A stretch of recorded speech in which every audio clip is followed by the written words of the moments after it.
back to Tech Show Today. This is our midday episode on Friday, March 18th. I'm Adriana Linares. I'm a legal technology trainer and consultant, and I'm lucky enough to be the vice chair of this year. My pal Dennis over here and I have had a dream for 10 years to do live video streaming, and we want to make sure and thank the Legal Talk Network for making this possible. So thanks, guys. Dennis, tell everybody about yourself. So I'm an in-house counsel for MasterCard's digital payments and labs group. I'm also the chair of the ABA's Legal Technology Resource Center, and a million years ago, I was on the Tech Show board. I think that's where we became friends. Mm-hmm. Yeah, that's pretty cool. Hey, how are you? I'm fine. How are you? Good. Do you want to tell everybody who you are? Sure. Hi, I'm Joshua Lenon. I'm the lawyer in residence at Clio. That's very good. What does that mean to be the lawyer in residence? I know people must ask you that all the time, and you probably have a million funny ways to describe it. But it's actually a phenomenally made-up title.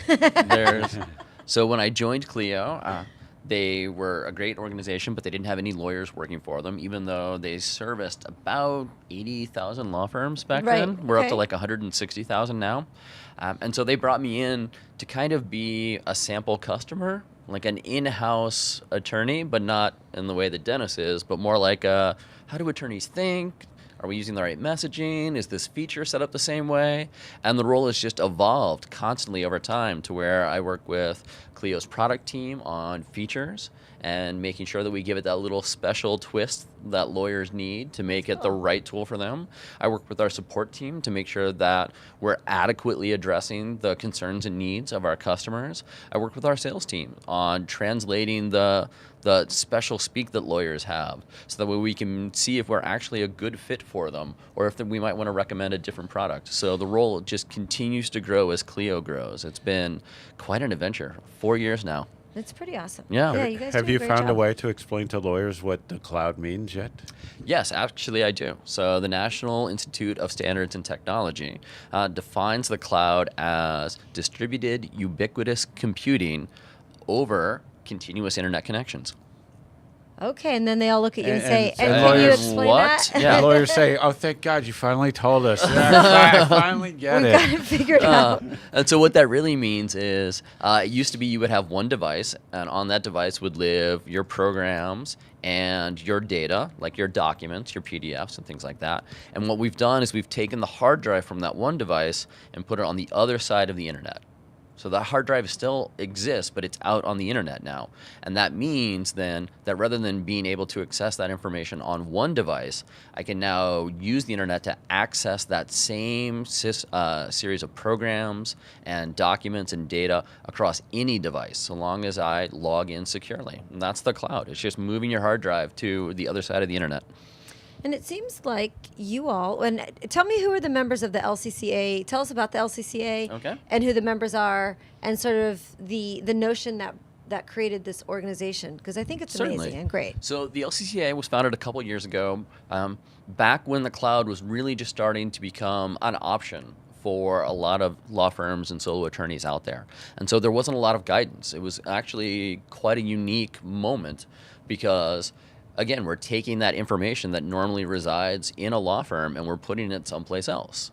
And questions of confidentiality, of security, of privacy were all being raised. And there wasn't a lot of guidance at the time from bar associations. So the LCCA, which stands for the Legal Cloud Computing Association, was founded by some of the technology companies that are out there, including competitors, all working together to become an educational force for law firms and for lawyers, for bar associations and law schools, and even for other technology companies on what are the special, unique privacy and confidentiality needs of attorneys, as well as, and this is something a lot of people don't think about when it comes to cloud computing, the idea of file longevity that isn't always addressed by technology when they look at the legal industry.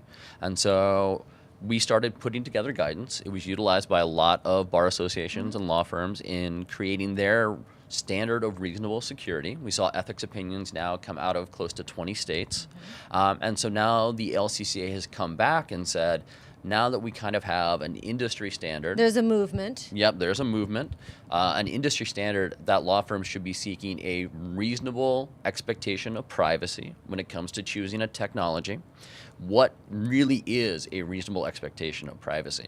And as we all know, as lawyers or people in the legal space, that what's reasonable changes over time. So back at Legal Tech New York, a lesser conference, Yes, much lesser. Yeah. Yep, other conference. we came together, the LCCA, and announced a draft security doctrine and said this is where we think is today's current reasonable expectations for privacy and security, and tell us what everybody thinks. And that was a little over a month ago. And so we've gotten commentary from bar associations, from industry groups, from law firms, from law schools, From consultants. Yeah. And we've applied all of that to now come out with our version 1.0 of the cloud security doctrine. And it's something that can be used by law firms and legal technology companies to know what is the current best practice when it comes to cloud computing. So, and I want to mention the current members, and I'm sure this will probably grow over time, but according to the website, it's Clio, Direct Law, Rocket Matter, Net Documents, Calendar Rules, NextPoint, and On It. So you've got, some of the top cloud legal specific cloud-based services right there in that group, and you all came together. Said, okay, these are the standards that at a minimum should be met. And I think where this is really helpful is when you go actually look at the standards. I mean, this is a great place for lawyers to start and be able to ask the right questions to the companies or the services that they're considering. And I really like this because these are the types of standards that you would be asking to non-legal specific. Oh, absolutely, right? Like that's kind of super helpful for them. It's definitely framed in such a way that both legal specific concerns can be met, but also basic security concerns can be met using these standards. And so they're open to anyone. You can go to our website, which is legalcloudcomputingassociation.org. I know it's really long, but you can click on the standards and they're framed by topic. So where to really dive into them, and they focus on things like the jurisdiction of storage for your information, access to that information even if you are no longer a paying customer, destruction of data when you do leave the service, agreements and contractual terms of confidentiality, and the ability to vet your service provider over time, because we really do believe that security is not something that you kind of set and forget. It's something that has to grow and evolve and be maintained. And so these standards are, again, version 1.0 of that. And we will continue to work with all of the stakeholders in our industry on revising and building and evolving these standards to keep giving the best guidance possible. And with the ABA's annual tech survey, I looked at the cloud computing area and wrote some summary of the results. And what was really interesting to me, not in a positive way, was that lawyers care about the issues of confidentiality and security, but we had a list of maybe 10 or 12 basic security precautions, and the highest score of any of those was 40%. Yeah. And so I see here on this list, as you said, you can use it as a checklist and say, these are the things I need to be looking at. These help me ask questions. And what I do almost every day, I'm dealing with a lot of these things in my work. And then, I don't know, I was thinking that there are notions like SLAs and stuff like that. I don't know whether that's addressed in this or that would be a different something you would do down the line. Yeah, so SLAs are actually very common in the software as a service industry. So the ability to access a service online, and we do this for everything. Facebook is a software as a service. Netflix is a software as a service. So it's in the legal space, what do I really require from my software as a service? And an SLA is a service level agreement, and it's a promise of how strong and robust the service is going to be. So Clio, for example, has a 99.9% SLA guarantee. Right. You probably wouldn't want to start using a service that has like 29.9. Oh, yeah. I mean, that's kind of bad. Yeah, almost across all industries, the standard is around 98% uptime. Yep. And we've decided, no, having access to your legal files is very clearly mission critical for law firms. We have to go to the next level, 99.9%. Yeah. That's good. Let's talk real quick. Let's just rattle off the 5 sections Okay. of the security standards. If you want to just say a sentence or two about each one. So the first one is just the scope of standards. Yeah. Scope and purpose. And I think you just described the whole scope and purpose. Yeah, it's to provide guidance and to create a discussion point, not just for law firms, but also for the regulators and the Bar Association, and also for other legal technology companies. I think this is the standard we all have to rise up to now. And so even if you're not a member of the LCCA, we welcome you to come and take a look at these standards. Sure. Give feedback and guidance on it. We even welcome you to apply for membership. We have an open membership invitation right Excellent. now. We've gotten some really great interest from not just legal startups, but some really established players in like Fortune 500 technology companies. So that's been exciting. Yeah, I'd say. But the scope is, let's take a look at what is cloud computing, how are we utilizing it, and whom needs to be involved in the discussion around them. And the next point? Is physical and environmental measures. And to me, on the cloud, I always think if you can show lawyers like a 3-minute video of a tour of an actual data center, and compare it to where they have their servers sitting. The closet in the kitchen. back of their office, Sometimes right? I've actually been in a law firm, and I am not even kidding, where the server, which is just a workstation, was next to the microwave in the kitchen. Oh. No, Yeah. I don't make this stuff up. Who This is poured coffee on our server? Oh. And I think if you actually go in to a real data center, you go like, oh, I feel really good about the security of my information. Well, modern data centers are, one, secure. They tend to be isolated physically from wherever they're located by fences and things like that, for example, guards. They also tend to have additional levels of security. So one of the data centers that's used by an LCCA member, for example, has a man trap. This is actually one of the coolest things ever. So it's kind of like an airlock. You have to get permission to go through a door, and then that door closes behind you. And then there's like a biometric scanner for like your thumbprint. And if that doesn't line up, you're just trapped there. They just call the cops. Somebody goes in. And what's kind of embarrassing is... I heard they tickle people to death when they get stuck on I that. don't know, because I'm not allowed to go in, right? Just people aren't given access to that. But also modern data centers include things that most law offices don't have, like redundant power supplies, which is another thing that leads to that SLA guarantee of 99.9% uptime. It's not just physical security, but also operational security that you just don't have when you just plug your server into the outlet in your kitchen by your microwave. Next to the microwave. Yeah, the first time I was in a data center, first thing was how cold it was in there and how loud it was. Yeah. And then I saw these cables, and there was this part of me that said, if I touch this, will I actually be touching the internet? And so I had this impulse to go grab for the cable. They now have cages over the cables right after your visit. That's when we put those in. Yeah. And so the third one is data integrity and measures. So this covers encryption and testing. This covers encryption, but it also covers validation of data, right? Really good. So the ability to pull data back if, say, a secretary accidentally deletes an email that was supposed to be filed, right? The ability to go back and ensure the integrity of your data over time. And one of the things we talked about was data longevity, and most law firms don't think about that when it comes to legal technology. But if you think back, nobody here is using the same software they were using 10 years ago, right? But there are a lot of legal documents that carry forward much longer than that 10-year period, right? Yep. Wills that you made 15 years ago can still be deemed valid. Conflict checks that have to be run against, the 40 years of your career. And so data longevity and validation of that is really important when you go to an electronic environment.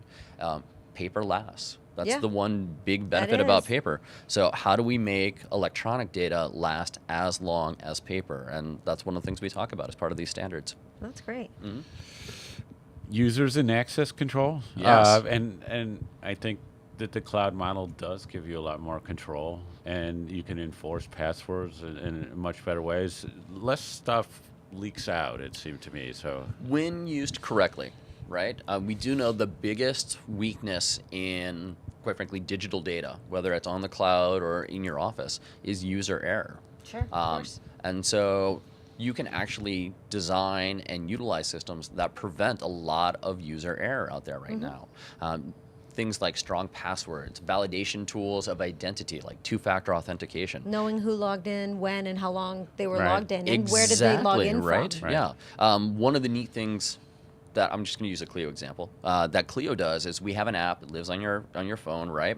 But that app can have its own password, right? Just a little PIN Sure, number. yep, mhm. And so that means if I hand the phone, to like a niece or a nephew and they're playing Angry Birds and then they click over to the Clio app, they can't get into the files. Right. They can't, mess up my files because there's that extra little user authentication there. Oh, And that's great. those little touches that actually protect you as a legal service provider. And those are some of the things we talk about there. And it sounds like we've talked a lot already about the fifth section, which is terms of service and privacy policy. You've talked about uptime. Why don't you tell us a little bit about maybe ownership of data? Absolutely. And, like what the standards say about something like that, because lawyers are obviously always very concerned with that. Very one concerned about that, topic. and rightfully so, because as we all know, lawyers don't actually own most of the data they work with. That's clients' data. Right. And so making sure that they don't have a misstep and give away client data is very important. So it should be very clear in the terms of service for any cloud service or any other technology solution you acquire that they cannot hold the data you input for ransom. Hostage, right? Yeah. And if you look at a lot of the legacy software out there, they still store data in a proprietary format and will charge you an exit fee to get your client's data back. And that's just ridiculous. And so that's one of the things we talk about and address. As a bare minimum, it's your client's data. No vendor should be allowed to hold it against you. Yeah, and I think that, and I often focus on the format you can get something back in and how meaningful that is. Because sometimes, like you say, it's a proprietary format. Yeah. You can get your data, but to actually use it in the way you would want, you have to recreate the whole cloud environment. Yeah. And Well, the whole that's- system that it runs on. Well, that's not entirely true anymore. So one of the hidden benefits of the cloud is it operates on the same internet-wide standards as the internet. Wow, that was awkward. Nice. But what that means, though, Well is said. the data can actually jump between services very easily. So, 3 years from now, you're done with whatever tool you're using or something new and shinier and better is out there. If you're using a cloud system, that data should be easily portable. It's never in a closed format. Right. It's in an open format. Oh, so the benefit now of Amazon Web Services, Azure, Rackspace, those sorts of things, that if I'm moving to a different provider who's in Amazon Web Services, maybe that flip is really easy, and maybe even between all of the standards, it's going to become all of the easy. standards. So they're the International Standards Organization, which is a European thing, and they cover everything like railroad ties and things like that. They set standards, have come out with a couple really key digital standards that I think will help law firms preserve their data into the future. Things like what is an archival PDF, or what types of databases should we as an industry carry forward. And the LCCA is committed to providing data back in these ISO formatted standards. So that way, if you leave one of us, you can easily jump to a competitor and move your data in and be up and running instantly. And let me tell you, that makes life for consultants so much easier than it used to be. So on behalf of the consultants out there, I'd like to say thank you. Oh, it's just a hidden benefit. And then actually, the concern people have about holding their own data, It loosens up.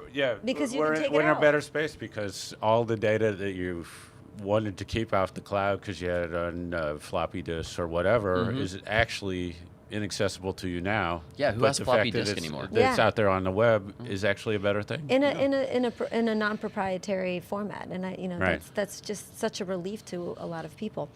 Well, Joshua, thank you so much for coming by and chatting with us. Really appreciate Thank it. you. I know I get a little technical, so thank you No, for we letting like me it, run but away let with me that. make sure we remind everybody to go check out the LCCA standards, and it's legalcloudcomputingassociation.org. If you have any questions about that, I saw that there's a contact form on there. Of course, you can always reach out to Joshua through the internet. Through the internet. How about through Twitter? Through Twitter. What's your Twitter handle? It's at Joshua Lenon, and that's Lenon.